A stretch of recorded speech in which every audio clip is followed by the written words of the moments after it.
കേന്ദ്രമന്ത്രിയെ കാണാൻ അനുമതി തേടിയതിൽ വിശദീകരണവുമായി ആരോഗ്യമന്ത്രി വീണ ജോർജ് രംഗത്തെത്തി. വിഷയത്തിൽ ചില മാധ്യമങ്ങൾ സംസ്ഥാനത്തെ ആരോഗ്യവകുപ്പിനെയും ആരോഗ്യമന്ത്രിയെയും ക്രൂശിക്കാനാണ് ശ്രമിക്കുന്നതെന്നും ഇത് വളരെ മോശമാണെന്നും ആരോഗ്യമന്ത്രി വിമർശിച്ചു.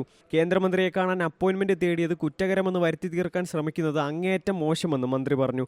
അപ്പോയിന്റ്മെന്റ് തേടിയത് തെറ്റാണോ എന്ന് ചോദിച്ച മന്ത്രി തനിക്ക് ഊഹാപോഹങ്ങൾക്ക് മറുപടി പറയാൻ താൽപ്പര്യമില്ലെന്നും ആഞ്ഞടിച്ചു.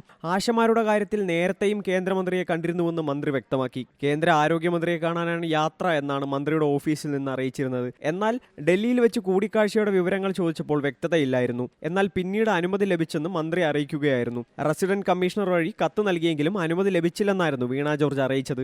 അതേസമയം ആശാപ്രവർത്തകരുടെ നിരാഹാര സമരം 2ാം ദിവസം പുരോഗമിക്കുകയാണ്. MA Bindu, KP Thankamani, R Sheeja എന്നിവരാണ് നിരാഹാരം തുടരുന്നത്. സെക്രട്ടേറിയറ്റ് മുന്നിലെ രാപ്പകൽ സമരം 40ാം ദിവസം പിന്നിടുമ്പോൾ അവകാശങ്ങൾ നേടിയെടുക്കുന്നതുവരെ ശക്തമായ സമരം തുടരുമെന്ന് ആശാവർക്കർമാരുടെ സംഘടന അറിയിച്ചിട്ടുണ്ട്. മലയാളം ന്യൂസ്, തിരുവനന്തപുരം.